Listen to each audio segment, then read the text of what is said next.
नमस्कार, स्वागत है आपका वी टाइम न्यूज पर और आपके साथ मैं हूं पहली चौहान। बढ़ते हैं खबरों की ओर।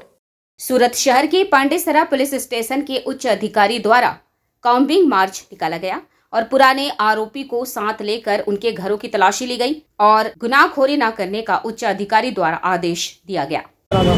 आज पांडेसरा पुलिस स्टेशन विस्तार में पत्रकार कॉलोनी एरिया में कॉम्बिंग आयोजन करवामां आव्युं छे, जेमां 100 થી વધારે पुलिसकर्मी हाजिर है અને તમામ એસટીસીટ એમસીઆર લુખા ટપોરી એવા લોકોનું ઘર અને તેના જે પણ જગ્યા નિવાસ કરતા હોય કે કામ કરતા હોય એ તમામ જગ્યા ચેક કરવામાં આવી છે અને એક બે જગ્યા કોઈ ડોકા એવા પણ મળ્યા છે, એના વિરુદ્ધમાં કાર્યવાહી કરવામાં આવશે।